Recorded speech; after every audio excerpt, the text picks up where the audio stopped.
kita bukan musisi, kita juga bukan pencipta lagu. Jadi kita di sini hanyalah media yang ingin mencoba mengerti apa sih yang terjadi. Jadi kita juga pengen ngobrol sama semua pihak untuk lebih mendapatkan banyak informasi yang valid sehingga teman setia pun mendapatkan informasi yang benar, nggak cuma gosip-gosip dari sana sini. LMK dan LMKN/LMKN tidak memberikan haknya kepada pencipta lagu. Permasalahannya ternyata ini, saat penyelenggara itu tidak melakukan, kamu jadi kena. Sekarang yang digembor-gemborkan di media adalah mungkin nilai 1,5 miliar. Nilai 1,5 miliar itu kan bukan royalti, itu adalah denda. Karena penyanyinya tidak dimintain izin juga tidak, dibayar pun juga tidak. Jadi penciptanya ketika penyanyi mendapatkan manfaat ekonomi, dia dapat uang dari hasil konser dan segala macam, penciptanya yang tidak mendapatkan apa-apa. Kenapa kok royalti aku cuma 130.000 setahun? Sementara lagu aku kan ada di Mimikade, ada di Iwan Fals, ada di Shanti, ada di anak-anak Afi segala macam.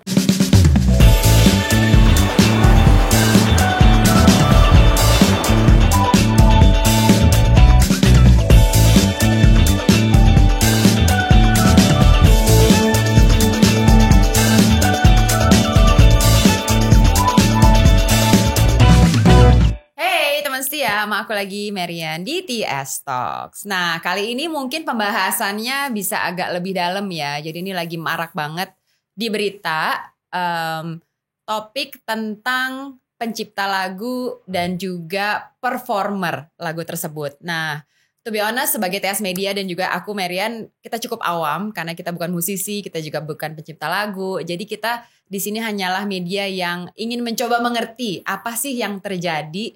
Jadi kita juga pengen ngobrol sama semua pihak untuk lebih mendapatkan banyak informasi yang valid sehingga teman setia pun mendapatkan informasi yang benar, nggak cuma gosip-gosip dari sana sini. Welcome to TS Talks pertama kalinya Mas Piyu Padi, hello. Halo. Masih Mas Piyu Padi ya, ngomongin padinya masih ada terus ya? Iya terus. Dan juga Mbak Rika Ruslan, ya, halo. Senang bisa diundang. Betul. Karena aku sering nonton. Oh amin, senang banget loh dengernya ditonton aku orang. Nonton. Aku tuh paling seneng kalau ketemu orang, oh ternyata nonton ya. Kirain kan yang nonton tuh biasanya aku jarang ketemu gitu loh. Jadi very happy to have you, welcome. Nah kalau yang growing up in the 90s atau early 2000-an nih pasti tiap hari di radio. Di radio, masih dengar radio pasti zaman dulu. Radio sama MTV. Nonton MTV. Ya, yang top 10. Bener, yang kita dengerin adalah musik-musik kalian ini dari Padi dan juga The Groove ya. Jadi betul. Pasti udah gak asing lagi. Mungkin sampai hari ini pun kita anak-anak Gen Z pun dengerinnya lagu-lagu lagu-lagu zaman dulu gitu betul, loh. Jadi Mas Piyu ini sekarang Padi menjadi Padi Reborn. Iya. Apa ceritanya Padi Reborn? Kenapa kok pakai Reborn? Karena ibaratnya selama 7 tahun itu kan kita mulai lagi dari nol. Ibaratnya udah nggak ada lagi, makanya kita harus Reborn lagi. Jadi kita bukan reuni, tapi benar-benar Padi yang sudah menjadi Padi yang Reborn lagi. Memperkenalkan kembali grup Padi. Hanya kita kan hanya vakum, tidak membubarkan diri, tidak jadi sesuatu yang lain, tapi tetap menjadi Padi. Harus bersyukur sama mama papa yang mendengarkan lagu-lagu bagus ya. Jadi kita tetap laku sampai hari ini. Mengenalin ke anak-anaknya kan. Iya. Kalau Mbak Rika Ruslan sendiri gimana? Mbak Rika saat ini aktif masih banyak di nulis lagu atau perform juga, dan biasanya apakah solo atau as a group? Jadi sekarang saya solo lagi. Karena memang 2004 aku dulu udah solo kan. Saya sempat diberhentikan lah sama The Groove. Aku solo, aku bikin band namanya Troubadour. Terus aku bikin movement perempuan dengan 5 wanita. Jadi 5 wanita tuh ada aku, Andin, Yuni Syara, Nina Tamam, saya gitu kan. 2008 ke 2009 aku bantu lagi The Groove. Tapi kemarin sekarang solo lagi. Mbak Rika punya gerakan perempuan sama tadi Andin. Iya. Nina Tamam, Yuni Syara, Iga Mawarni. Nah, emang sebagai musisi perempuan ini lebih susah memang untuk ini. Iya, apa sangat susahnya di bagian mananya? Misalnya kalau perempuan itu harus ada izin suami ya. Kalian bersuami ya gak sih? Tergantung suaminya siapa sih. Iya kan. Banyak juga. Karena aku pernah mengalami, aku suruh berhenti. Ada jeda aku memang tidak bermusik karena disuruh ngurus di rumah. Oh sempat ya? Oh makanya sempat hilang itu ya? Oh itu karena tidak boleh suami. Terus udah gitu mungkin karena kita perempuan di Indonesia kan, perempuan tuh ya diem aja gitu. Jangan terlalu banyak speak up. Jangan ke depan, sementara kan saya juga orangnya punya konsep apa. Nah, kadang-kadang di lingkungan laki kan, duh ini perempuan satu nih gitu. Jadi Gak bisa diem gitu. Gak bisa diem gitu. Terus yang paling membuat bingung adalah saat perempuan itu jadi leader. Dikaruniakan sama Tuhan jadi leader. Gak ada yang pengen sih, tapi tiba-tiba kita jadi kayak, oke, gue yang mau konsep itu. Nah itu kadang-kadang lingkungan laki-laki sulit menerima. Itu aku rasain bertahun-tahun. Makanya mungkin jadi perempuan musisi menurut aku juga dia harus siap mentalnya, karena itu tadi di rumah, terus itu anak, suami, terus kadang-kadang lingkungan, mertua kan, istrimu kok begitu-begitu terus gitu kan. Nah, emang masih ngerasa itu sampai sekarang, zaman sekarang pun? Aku sekarang udah single ya. Makanya hari single ya. Selama belum, tapi kan doa selalu ya. Iya. Tapi buat aku ternyata kesendirian saya sekarang, saya juga solo karir itu Tuhan ada tujuannya ternyata. Banyak yang aku harus bereskan dalam perjalanan, mungkin itu passionnya aku juga. Lirik dan apa jadi masuk ke dalam cerita-cerita yang memang aku pengen kasih. Tetapi maksudnya di Nada Darah ini ternyata beberapa, bahkan band aku tuh semuanya bersuami dan punya anak. Dan aku selalu membiarkan kalau kita lagi kerja anaknya ikut, suaminya ikut. Jadi sebetulnya perempuan ini bisa berkarir atau semua lingkungannya menerima. Ya gak sih? Life integration namanya. Yes gitu. Itu yang harus diterima. Ternyata saat diterima ya perempuan-perempuan ini hebat juga gitu. Iya. Luar biasa. Nah ini ngomong-ngomong soal penyanyi, musisi berkarir dalam musik ya, Mbak Rika dan Mas Pius saat ini bergabung di dalam Asosiasi Komposer Indonesia atau disebut dengan AKSI. Nah, AKSI sendiri itu siapa yang bikin awalnya, tujuannya apa, dan mungkin sekarang siapa aja sih yang ikut di dalamnya? Ya, awalnya memang saya sama Terika ini ketemu ya dengan kesamaan keresahan yang sama. Terus habis itu juga ada badai. Kita ketemu ada beberapa kali pertemuan. Tapi sebenarnya keresahan ini sebenarnya adalah keresahan yang general ya. Maksudnya keresahan yang common, yang maksudnya biasa orang alamin, terutama untuk pencipta lagu. Karena apa? Karena so far sejauh ini di negara kita memang untuk masalah kesejahteraan atau kesetaraan antara kesetaraan hak pencipta lagu itu masih kurang. Kenapa? Karena apa yang didapat dari pencipta lagu terjadi disparitas antara penyanyi atau pengguna karya itu dengan pencipta lagu itu ada. Jadi kesenjangan baik kesenjangan ekonominya maupun kesenjangan haknya itu yang kita ini. Sebenarnya ada yang mengatur, itu ada undang-undang hak cipta sebenarnya yang mengaturkan. Tapi kenapa kok tidak bisa diaplikasikan di kehidupan yang real, yang sesungguhnya? Kenapa akhirnya hanya sebatas retorika, hanya sebatas undang-undang, hanya sebatas tulisan aja, jangan sampai begitu gitu. Oleh karena itu AKSI itu berdiri seperti itu. Karena kita pengen memperjuangkan kalau memang hak-hak itu memang udah diatur dengan undang-undang, ya udah kita akan berjuang untuk itu gitu. Nah itu awalnya. Di situ kita ketemu awalnya Badai, terus habis itu ada Bambi, pencipta lagunya Afgan, terus habis itu ada Mario, ada Ahmad Dhani.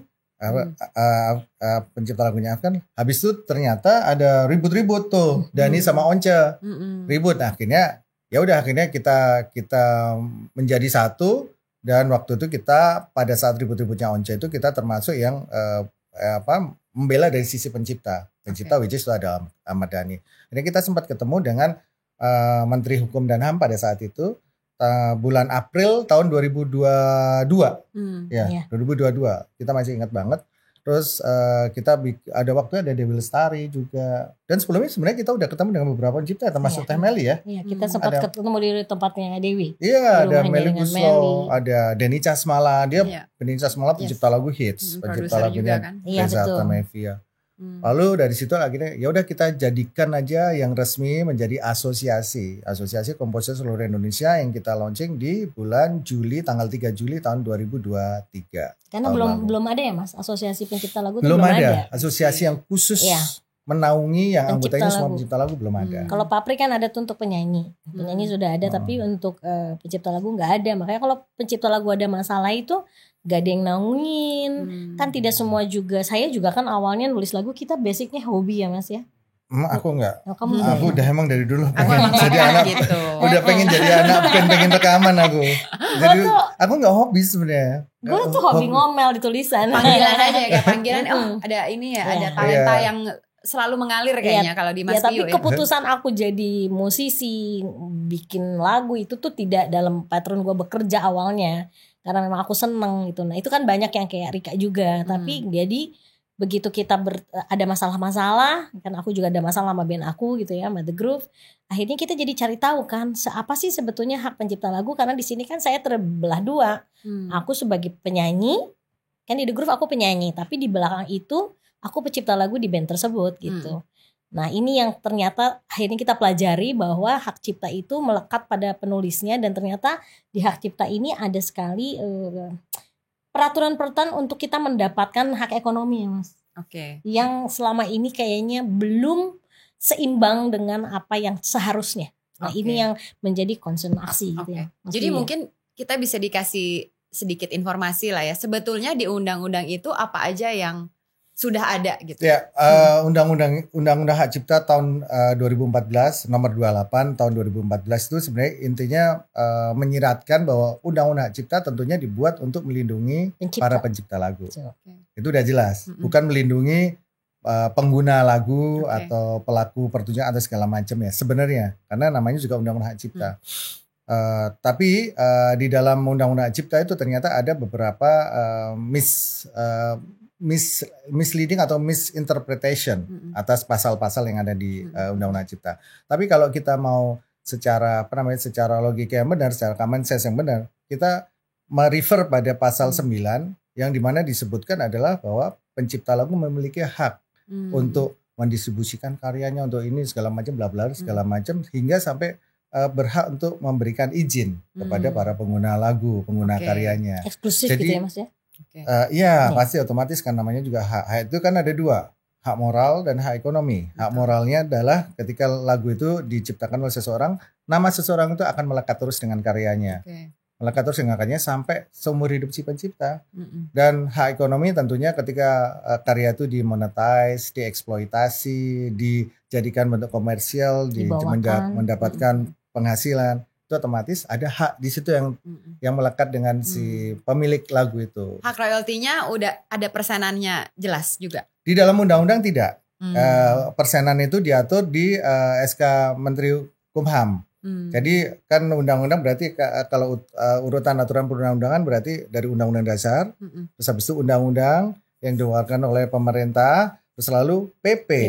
Peraturan pemerintah juga, dan di bawahnya lagi ada SK atau Permenkumham namanya. Jadi di situ memang ada urutan yang gitu. Jadi kalau untuk aturannya ada di Undang-Undang Hak Cipta, tapi untuk peraturan pelaksanaannya ada di PP sama di Permenkumham. Nah, caranya untuk menaati aturan ini misalnya untuk menghormati pencipta lagu ya. Kalau setahu aku kan ada dua lembaga yang terpisah ya, ada si WAMI sama LMKN. Benar. WAMI itu ini ada adalah hubungannya dengan pencipta atau gimana? Karena kan kita jujur aja kalau kita misalnya kita penyelenggara acara, kita ngundang penyanyi, kan kita juga mau melakukan semua berdasarkan prosedur yang ada supaya menghormati segala pihak lah. Cuma kayak gini-gini kan kita juga nggak tahu nih apa sih step-stepnya, kita harus lapor kemana, minta izin kemana, bayar royalti ke siapa. Jadi sebenarnya mekanisme dalam penyelenggaraan acara, penyelenggaraan konser itu sebenarnya sudah diatur juga di Undang-Undang Hak Cipta secara general sebenarnya. Seperti contohnya kalau orang bikin acara berarti kan dia membutuhkan sebuah tools kan, atau apa sih yang membuat orang akan datang, apa yang diamplifikasikan supaya orang datang untuk nonton. Berarti kan ada penyanyi dan ada lagu. Kenapa orang penyelenggara pakai penyanyi sama lagu? Karena perlu lagu itu. Dan lagu itu kan yang memiliki bukan penyanyinya, beberapa. Jadi ada penyanyi kalau bukan yang nulis lah ya. Kalau Terika dia penyanyi sama penulis lagunya, berarti dia yang menguasai atas atas lagu-lagu itu. Tapi kalau bukan kan berarti harus izin dengan yang punya. Nah itu mekanismenya sebenarnya idealnya menurut undang-undang, mekanismenya adalah si penyanyi ini meminta izin dulu, minta izin, dan habis itu dengan izin itu dia akan mendapatkan lisensi. Nah lisensi itu akan berakibat kepada pembayaran royalti. Jadi izin dan royalti itu adalah hal yang berbeda. Kalau izin berarti ya minta izin untuk diizinkan memakai karya itu. Tapi kalau royalti itu adalah setelah dikeluarkan izin akan mendapatkan royalti. Nah, selama ini yang berlaku di undang-undang itu adalah royalti itu dikolek oleh lembaga yang namanya lembaga manajemen kolektif. Lembaga manajemen kolektif ini ada beberapa di Indonesia. Salah satunya ada WAMI, ada PAPRI, ada KCI, ada. Oh ternyata lebih banyak dari yang aku tahu tuh. Banyak banget. Banyak sekali. Ada 18 ya kalau nggak salah. Wow. Ada pelari. Dan semua berhak untuk siapapun salah satu dari mereka. Kalau salah satu yang untuk pencipta lagu memang hanya WAMI, WAMI dan pelari kalau nggak salah. WAMI, KCI dan pelari. Ada yang buat dangdut Mas 2. Ini apa namanya? Mbak Ike Nurjana tuh lupa gue namanya. PAMI, PAMI ya. Yang si lembaga kolektif nasional LKMN ini. LKMN ini kan pemerintah ya. LMK.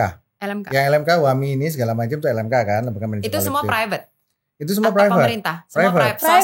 Tidak swasta. Ada pemerintah. Tidak ada pemerintah sama sekali. Tidak Jadi ada. dibuatlah oleh si swasta. Nah, dan swasta ini memang mempunyai izin untuk meng-issue izin dari pencipta lagu. Iya. Apa gimana? Jadi pencipta lagu akan mendaftarkan karyanya ke LMK sesuai dengan Undang-Undang Cipta ya. Jadi mereka mendaftarkan karyanya ke LMK supaya nanti LMK bisa mengkolek, bisa memungut. Nah, di PP 56 muncullah LMKN. LMKN ini untuk awalnya memang untuk menaungi LMK ini. LMK. Tapi kenyataannya akhirnya di PP 56 itu akan menjadi semacam kayak atribusi. Jadi atribusi itu mengambil hak pengelolaan dari LMK ini ke LMKN. Jadi LMKN yang berwenang menurut PP 56 ya. PP 56 yang berwenang atau yang sebagai mandatori untuk mengkolek royalti itu adalah LMKN. Ini yang sebenarnya agak sedikit ambigu buat kita. Ambigu. Karena kita pertama tanda tangan kan dengan LMK. Dengan LMK, kita dengan WAMI.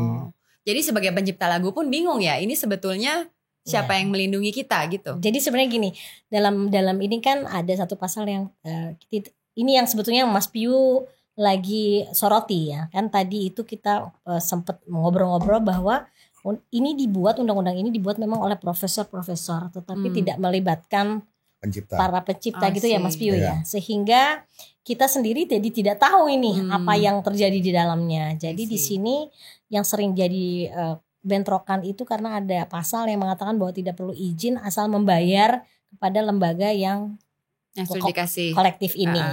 Nah, jadi semua merasa bahwa ya udahlah izin itu nggak perlu karena sudah ada ini gitu. Sementara nah di sini kan izinnya itu ada tadi dibilang tentang kalau Terika kan di WAMI, ada yang di KCI ya Mas Piu.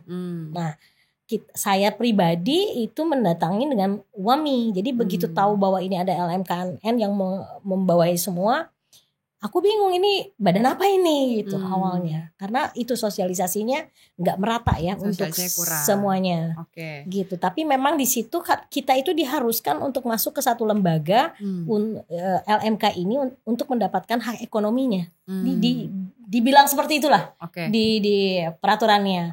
Tetapi sayangnya pada pelaksanaannya ternyata lembaga ini kalau untuk performing live itu kayak Mas Piu tuh kolekannya cuma 125.000 setahun, aku 130.000 setahun gitu. Jadi optimal kali ya Mas Piu. Sorry kalau kembali lagi mungkin saya tahu arah pertanyaannya. Jadi dalam sebuah konser memang seperti itu mekanismenya.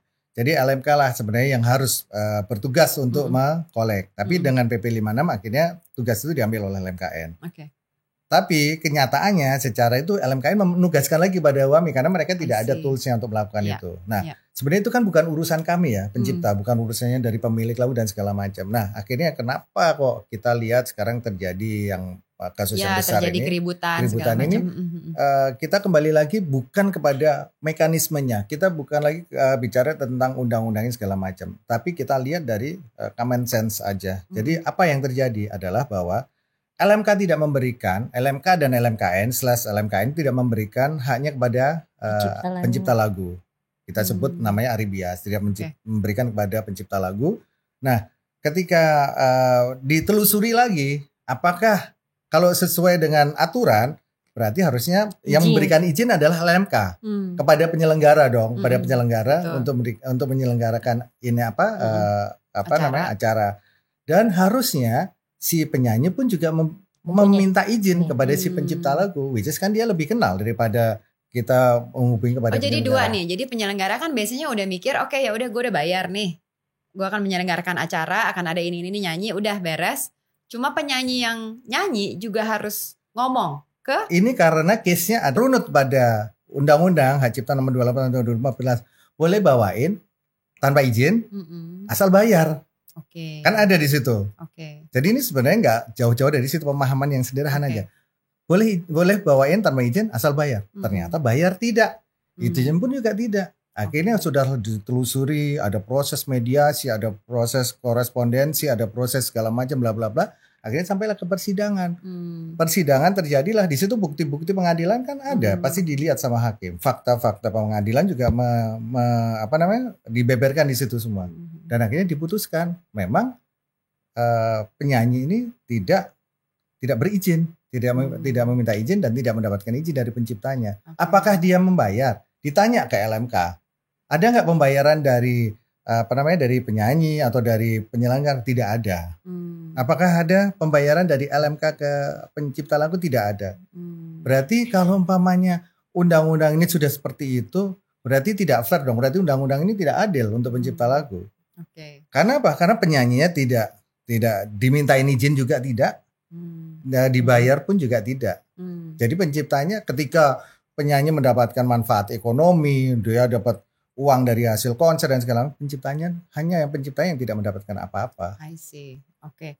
Nah, sesimpel itu sih sebenarnya. Nah, misalnya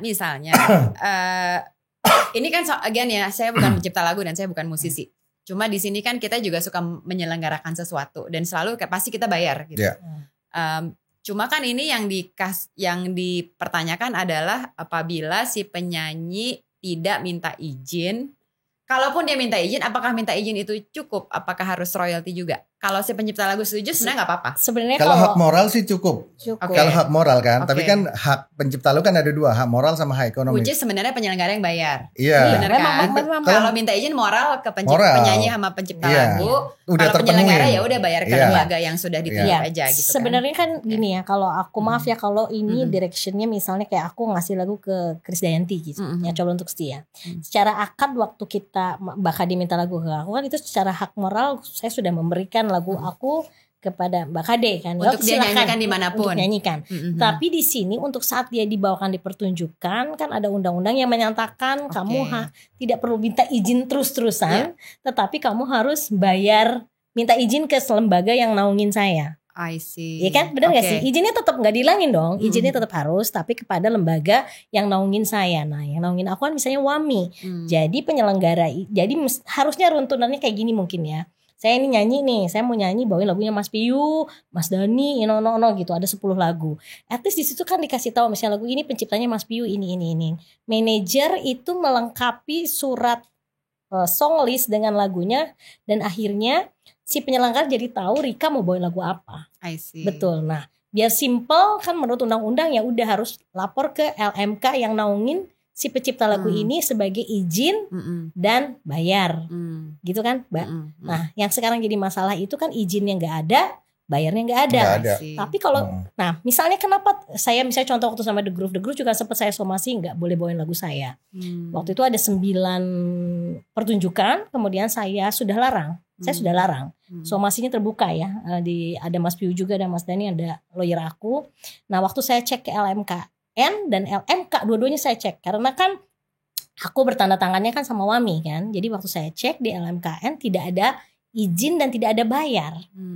Berarti kan itu sudah menyalahi undang-undang kan, peraturan kan. Nah kemudian jadi saya tidak melanjutkan ini ke selanjutnya karena ya aku waktu itu masih mikir ini teman-teman gue udahlah yang penting lu jangan bawain lagi lagu gue gitu ya. Tetapi yang di sini jadi cacat kan saat mereka harus lewat LMK, nggak mau nih langsung bayar direct atau langsung ngasih lah ke aku nih Mas Piu aku ngasih ya gitu.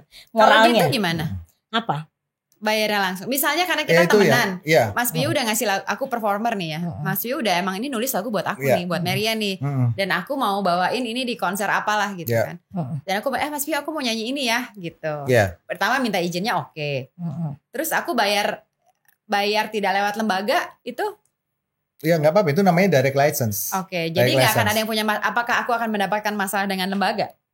Sebenarnya kalau izin yang sudah dari penulis kayaknya enggak ya, sebenarnya harusnya enggak. Karena tidak ada kembali lagi kalau itu sampai tiba-tiba LMKN itu dia membuat stated bahwa pencipta lagu tidak boleh melarang untuk dibawakan karyanya.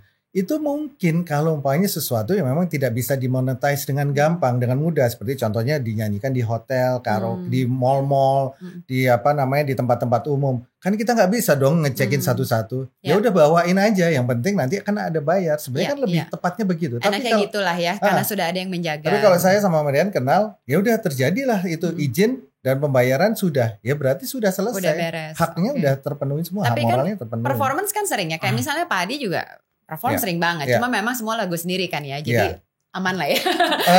Enggak juga. Jadi saya juga tidak sampai hari ini tidak pernah mendapatkan pembayaran dari direct license itu, baik dari manajemen Padi maupun dari penyelenggara acara yang langsung ke direct license saya. Karena saya kan masih, kalau saya sudah memberikan hak saya kepada LMK kan yang mengurus. Nanti akan terjadi double nanti kalau umpamanya saya direct license dengan LMK. Tapi apakah semua performance kita harus apa kita bilang by the way, kan kita nggak pernah tahu nih sebagai penyanyi kapan bakal sebenarnya gini Mbak, kalau aku tadi coba ngobrol dengan beberapa teman penyanyi kan banyak yang bingung ya akibat ini. Sebetulnya kalau kita mau patuhi aturan yang ada bahwa wajib izin dan bayar lewat LMK katanya ya. Ini kan ditubrukinnya begitu ya. Kita balikin ke situ deh. Ya udah, kamu cukup untuk mendorong manajer kamu untuk mendorong penyelenggara mendaftarkan lagu yang akan dibawakan dan membayarkan royaltinya kepada pencipta lagu. Oke. Ya nggak sih? Berarti kan LMK nih. Manajer Ya. kepada LMK, kemudian LMK yang mengurus data lagunya, kemudian menghitung kepada penyelenggara 2%. Kalau sekarang yang terjadi kan tadi pertanyaannya belum terjawab adalah 2,5 atau 2%? 2% dari tiket pertunjukan atau total produksi. 2% dari total produksi. Nah, ini sebetulnya yang membuat aksi agak awal juga. Ntar dulu nih, kalau 2% dari total produksi dan tiket berarti kan selama ini after show. Iya gak sih? Kan gimana? Kita gak tahu tuh lakunya inilah persoalan. Jadi makanya kalau ngomongin ini harus runut dulu ya. Jadi setelah saya punya kasus akhirnya jadi mempelajari semua Mbak. Kenapa kok royalti aku cuma 130.000 setahun? Sementara lagu aku kan ada di Mimikade, ada di One Fast, ada di Shanti, ada di anak-anak Afi segala macam. Zaman dulu kan masih pada nyanyi kan. Nah, jadi ternyata titiknya adalah tidak usah izin, tidak usah langsung ke penulisnya, asal bayar melalui LMK. Nah, ternyata ininya itu after show karena kan harus ngitung dulu royaltinya tiketnya berapa, pertunjukannya berapa. Jadi kebocoran untuk tidak membayar itu lebih tinggi. Ya nggak sih? Karena udah lewat. Bukan hanya kebocoran saja, tapi di situ juga ya kita tengarai juga akan ada transaksional di situ. Umpamanya contohnya, waduh tiketku nggak laku nih hari ini. Boleh dong jangan bayar segitu karena harusnya itu pasti. Saya yakin banget pasti. Waduh ini ternyata gagal acaranya. Segini aja deh gitu. Gagal acaranya. Tapi kan sudah dibawain. Lagu itu sudah dibawain sehingga pencipta lagu tidak mendapatkan apa-apa kalau tidak ada pembayaran. Sedangkan lagunya sudah dinyanyikan. Udah dinyanyikan sama penyanyinya atau bandnya. Tapi si pencipta kan belum dapat apa-apa. Itu sudah beres semua. Hanya kewajiban kepada LMK yang tidak diselesaikan sehingga akhirnya berimbas akhirnya LMK tidak memberikan royalti haknya kepada pencipta. Tapi show-nya tetap berjalan. Lagunya tetap dibawakan tapi royaltinya nggak nyampe ke kita. Nah, itulah yang mau kita rubah, mau kita jadikan ini sebagai sebuah aturan yang tetap ya. Jadi kita mau pengen lisensi itu adalah di depan sebelum kayak acara. Di luar negeri seperti kayak di luar negeri. Mas Piu ya. Jadi kalau di luar negeri kan kalau mau bikin acara dan segala macam mereka, kamu udah beres belum lisensinya dengan penciptanya? Oh belum, berarti kamu nggak boleh bikin acara. Harus seperti itu. Ini harus kita rubah karena kebiasaan ini yang sudah berlangsung bertahun-tahun, berpuluh-puluh tahun, akhirnya jadi sebuah pembenaran. Oh boleh dong, berarti kalau pawai lagu nggak pakai izin, yang penting bayar. Tapi gimana? Bayar juga enggak, izin pun juga enggak. Berarti kenalan juga enggak. Berarti yang paling yang tidak mendapatkan haknya cuman pencipta. Dalam sebuah konser ada penyanyi, dia dibayar oleh penyelenggaranya, ada sound engineer, ada bagian lighting, ada bagian visual, ada kru, ada orang bagian bikin kopi aja semua dibayar loh. Cuman pencipta lagu yang tidak dibayar. I see. Karena apa? Karena mengindahkan berarti undang-undang ini berarti tidak adil dong dengan pencipta lagu. Ini saya akan bilang bahwa undang-undang ini memang tidak diciptakan untuk memberikan kesejahteraan buat pencipta. Betul. Padahal undang-undangnya namanya Undang-Undang Hak Cipta. Hak Cipta. Harusnya Undang-Undang Hak Cipta adalah memberikan perlindungan kepada pencipta lagu. Yang notabene dia sudah memberikan intellectual property-nya kepada si pengguna ini. Jadi sebenarnya ini banyak sekali ya isu dan challenge adalah Pusing sebenarnya nggak? pertama Pusing enggak, udah ngerti banget. Pertama sebetulnya kurang disosialisasi dan juga awareness mekanisme yang baik untuk sebuah acara atau performer, benar nggak? Karena mungkin juga apakah semua penyanyi udah tahu aware akan semua ini? Menurut Mbak Rika apa? Makanya saya merasa belum. Belum. Jadi kita melihat makanya Jadi pasti masih banyak sekali dong Nah, kekurangan-kekurangan ini yang berarti mungkin kan penyanyinya sendiri nggak disinformasi aware. yang banyak masuk juga. Iya. Nah ini Disinformasi. sebetulnya tugasnya siapa? Tugasnya kami. Sebenarnya kalau aku lihat ya gini ya, negara bikin satu sistem yang katanya akan membantu penulis lagu dengan menciptakan LMK yang banyak ini dengan LMKN. Tetapi negara tidak mengawasi apakah mereka bekerja memberikan knowledge kepada IO, manajer dan artis. Itu kan kewajiban. Sehingga penulis lagu dirugikan saat penulis lagu menuntut semuanya marah. Nah, makanya saya kemarin nulis tuh di story di Instagram aku. Baiknya lagu itu izin lagu itu dimasukkan ke dalam radar sama dengan yang lain kan. Kalau penyanyi nih kayak saya pergi kan saya minta pesawat ini, hotelnya ini, ya nggak sih? Sekian orang yang pergi kalau orang rambut saya bukan ini sama makeup artis ini gue nggak mau pergi, bisa sampai begitu loh penyanyi itu kan, bener gak sih? Jadikanlah license itu jadi riders. Nah, jadi saya bilang harusnya penyanyi ngomong juga kepada manajer, gue kalau lagunya belum izin gue nggak mau nyanyiin, kan mereka teman-teman aku, gue itu hidup dengan lagunya mereka. Saat gue akad ingin jadi penyanyi pun sebelum besar kan kita membutuhkan lagu. Misalnya ada ngomong kayak gini, kan lagu itu yang membuat penyanyi itu besar, betul. Tapi kalau kita lihat zaman kaset dulu ya, Mas, itu lagu ada 10, benar gak sih? Kan gak semuanya hits. Kaset. Oke, ya. Ya kita ngomong kaset ya. CD, kaset. Kalau sekarang kan single satu-satu. Jadi kalau misalnya gak semua hits. Jadi itu adalah campur tangan Tuhan dan kita juga pastikan tahu siapa penciptanya. Memang yang ini jadi gini, tadi saya baru ditelepon sama pencipta lagu lama ya, yang memang lagunya dibawain sama anak muda. Saking memang adab dan etikanya tidak dikencengin, mungkin penyanyi ini juga nggak tahu siapa pencipta lagunya. Dan pencipta lagu ini sudah tua. Sampai hari ini dia bilang nggak ada nilai nominal pun masuk ke dalam diri saya. Selama 17 tahun lagu ini dipakai pun tidak ada halo, tidak ada kiriman lebaran, tidak ada om sakit, di mana rumah sakitnya. Jadi memang putus link, jadi kayak bisnis pure. Sementara di sini kan ada hak moral. Makanya kita pencipta lagu mikir kayaknya memang kewajiban penulis lagu untuk menulis siapa penciptanya itu jadi penting. Supaya ada silaturahmi di antara insan-insan industri musik ini. Jadi kalau aksi sekarang diserang tuh menurut aku tujuan kita itu baik. Enggak diserang kok. Enggak diserang ya. Tapi tadi cuma kan diomongin ya. Ya semua juga pasti akan ngomong punya opini macam-macam ya. Betul, Cuma betul. tadi aku sempat nangkep musisinya masih muda.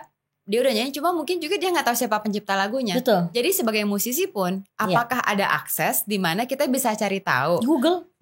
Pasti akan ada. Ada. Pencipta lagunya siapa? Semua lagu. Ada. Apakah semua lagu yang diciptakan itu selalu didaftarkan atau? Sebetulnya semua begitu lagu itu dipublish, itu begitu lagu itu dipublish kan sebenarnya kan udah didaftarkan semua, baik itu liriknya, baik itu penciptanya segala macam. Memang akhirnya ada.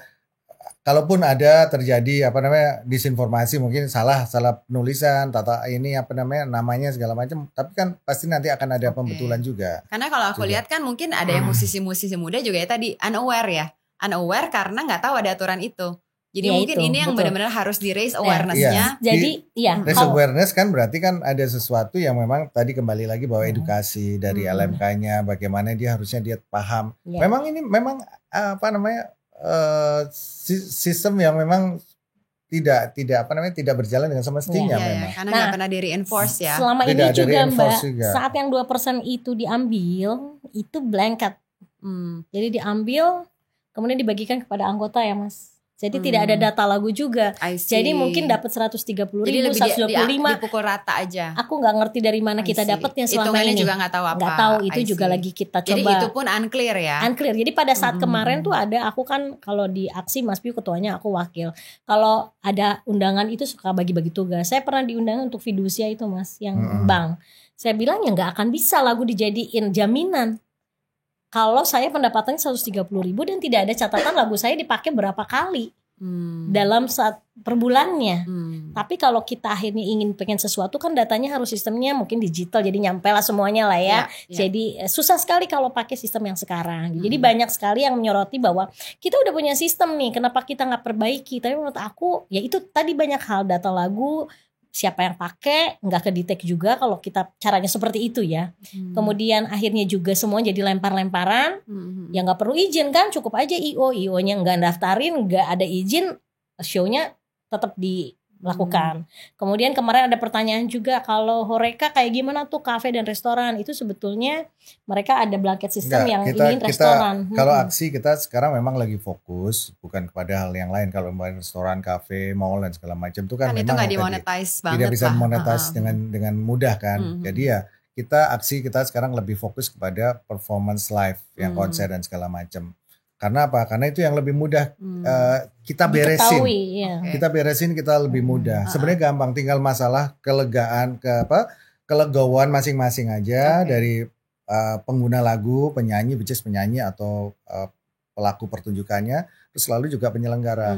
So far kami sudah melakukan sosialisasi ini, masalah direct license ini ke penyelenggara pertunjukan, ke IO dan segala. Mereka sangat welcome dan senang banget. Karena apa? Karena lebih mudah katanya Mas. Karena bukan lebih mudahnya, karena lisensi ini kan ada di depan.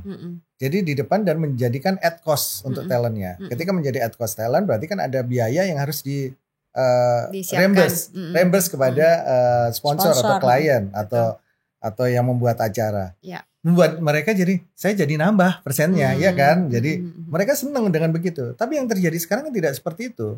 Akan membebani kepada si penyelenggara. Banyak penyelenggara yang DM saya, Mas, memang benar Mas, karena kami akhirnya banyak yang masalah begini yang tadi saya sampaikan tadi, ada yang tiketnya tidak laku dan segala macam. Tapi akhirnya menjadi beban. Menjadi beban ketika ditarik setelah konser. Nah, kalau umpamanya dari awal kita udah tahu dan dengan transparan yang jelas bahwa penciptanya siapa segala macam, nilainya berapa untuk royaltinya sekarang akan lebih mudah. Kalau aku kan ngelihatnya ini sebenarnya dibutuhkan juga diskusi dengan musisi-musisi, penyanyi juga dan pengguna lagu. Ini ada rencana nggak mau? Kita ada rencana. Open discussion aja. Ini apa sih isunya, apa yang harus dibenerin? Karena kan harusnya ini keselarasan ya.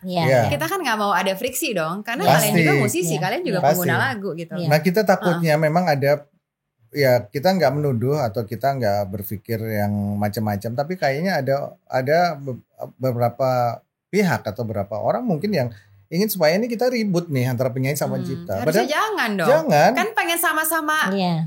Cuan kan? Iya betul. Makanya kan berarti kan harus penyelenggaranya dia cuan, bikin acara, penyanyinya juga cuan, penciptanya juga cuan dong. Dan kita pun juga tidak meminta yang fantastis.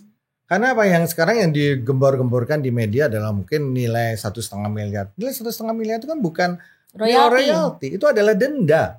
Karena izinnya dilanggar.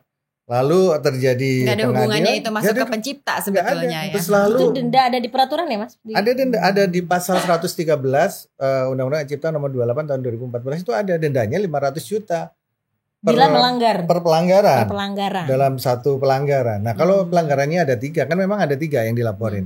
Berarti 3 kan 1,5. Jadi itu kadang orang nggak paham. Nah bahkan banyak sekarang mahal banget ya. Banyak penyanyi teman-teman penyanyi juga tidak paham begitu. Tapi udah pasang badan, sudah kayak kita ini nggak ngobrol, makanya aku perasaan kenapa nggak ngobrol aja sih? Iya pengen ngobrol secara damai jadi ngerti. Maksudnya yang ini ekspektasi masing-masing tuh apa? Sebenarnya gini, waktu dulu ya Mas, ingat gak? Kita mengundang kan? Iya, kita sempat mengundang di rumah Mbak Is ya. Di rumah Mbak Is Dahlia. Aku ngundang Kang Arman, ngurang beberapa siapa lah gitu. Untuk kita ngobrol. Tapi awalnya dengan IO juga kita undang. Karena kita pengen ngomongin bahwa ini royalti performing live-nya penulis lagu tuh cuma 130. Mas Pio juga itu bawa datanya tuh kemana-mana supaya ini tolong dong, yuk kita bereskan. Tapi waktu itu memang cuman Mbak Is yang hadir, kita sampaikan. Jadi kita sudah mencoba juga Mbak untuk ngomongin untuk menghindari hal seperti ini. Karena menurut saya kalau penulis lagu ini akhirnya udah kesel kan jadinya begini. Nah kalau saya dengar sih dari Ari Bias ya, pada saat itu memang waktu itu kita lagi rumahnya Ahmad Dhani, saya memang ada di situ. Ari Bias itu cerita bahwa Mas aku kok 0, dia tuh 0 dari KCI, royaltinya 0 Mbak. Berarti 0. dari LMK dia tidak dapat. Iya, LMK 0 asli. Dari selama itu lagu ada tuh 0. Bayangkan kan, lagu itu ngetop dan 0. Terus akhirnya waktu itu Mas Dhani coba menghubungi manajer-manajer tersebut. Nah waktu itu kayaknya Mbak Krisdayanti dengan Reza Artamevia menanggapi gitu. Nah makanya maksud saya di sini kan sebetulnya kalau sistemnya berjalan ya ini tidak akan terjadi. Ini begini karena sistem tidak berjalan. Makanya saya mau coba nerangin ke teman-teman penyanyi waktu itu. Mungkin kalau ada pencipta lagu yang halo-halo ya karena sistem gak berjalan ditanggapin. Nah akhirnya si pencipta lagu ini kan jadi cari tahu karena katanya kan udah cukup ke LMK aja, gak usah lagi berhubungan kan gitu. Dia datang ke LMK ternyata gak ada izin. Dia juga datang ke LMKN tidak ada bayar juga, berarti kan ya sudah ini yang terjadi. Tetapi tadi Mas Piu proses sudah lama, setahun, 1 tahun setengah. Jadi ini sebetulnya tanggung jawabnya siapa, si penyanyi atau si penyelenggara?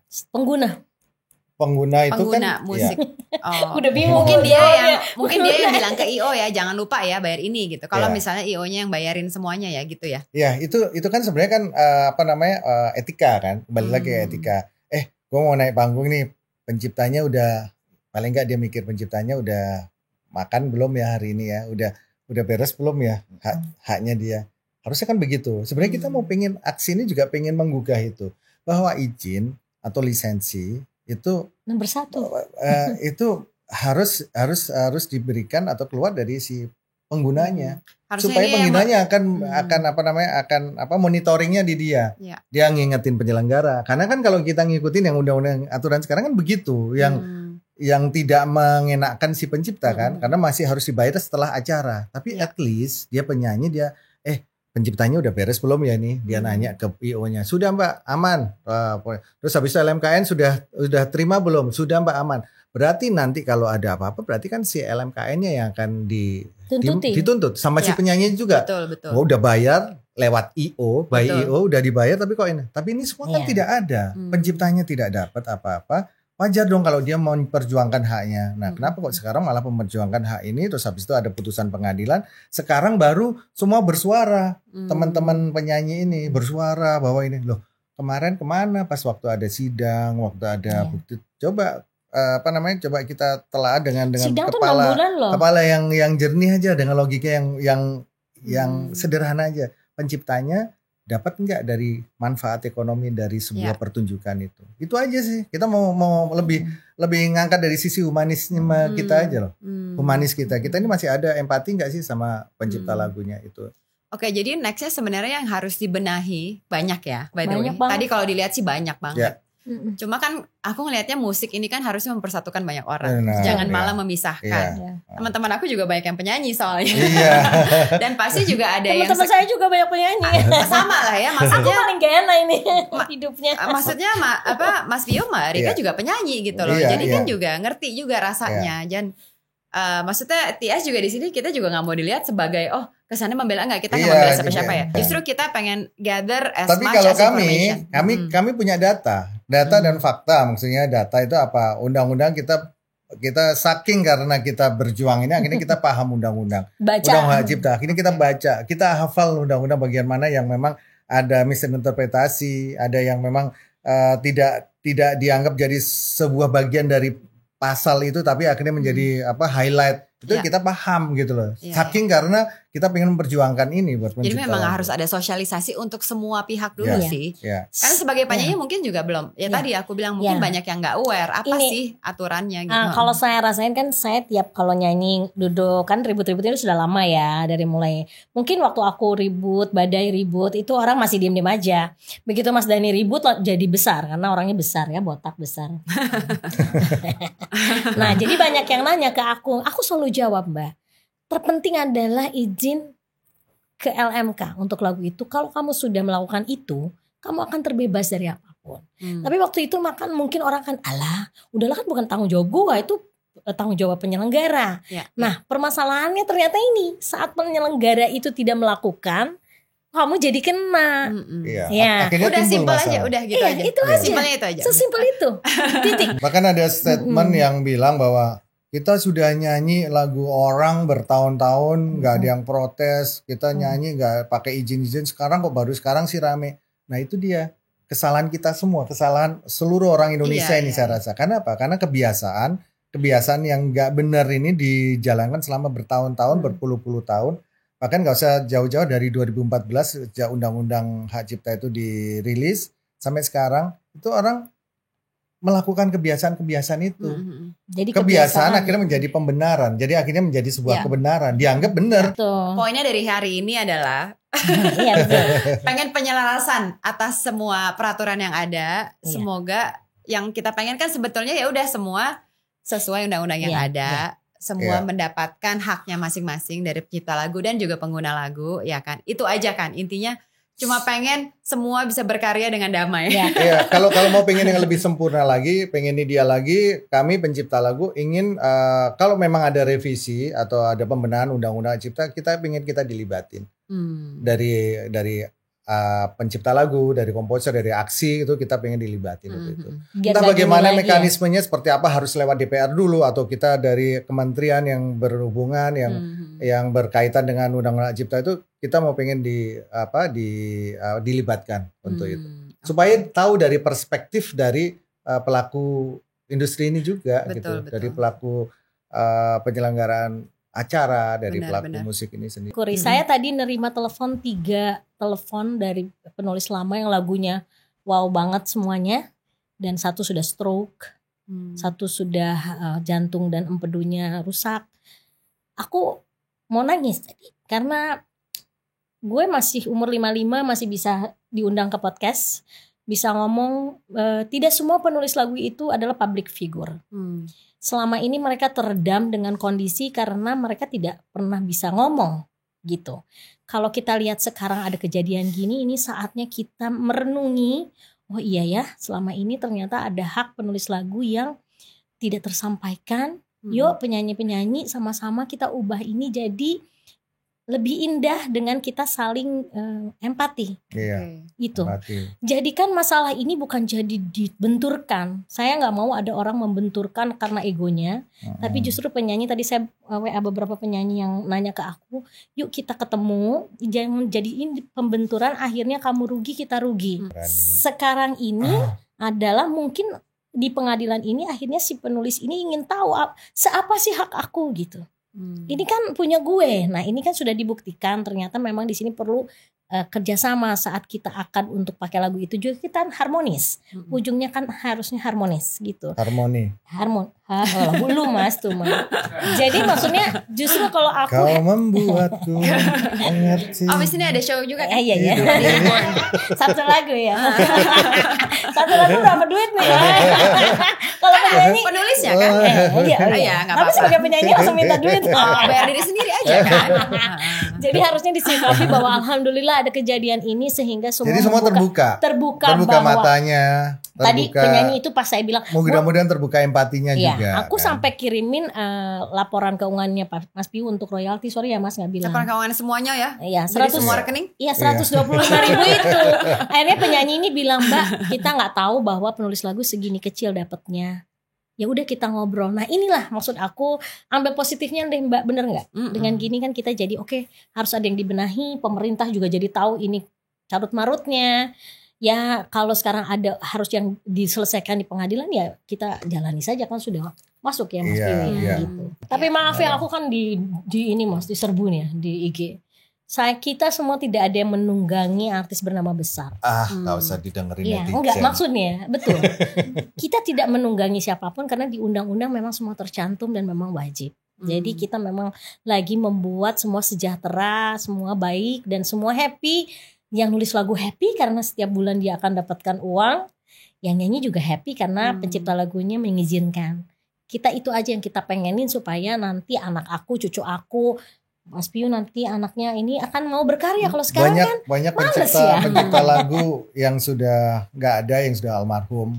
Itu contohnya pencipta lagu senior Mas Yogi Suryo Prayogo. Itu Mas dulu Odi dia tuh Ageng. pengen banget dia at least waktu itu dia nggak minta untuk royalti bayar sekarang. At least laguku ketika dibawain mereka sebutin namanya.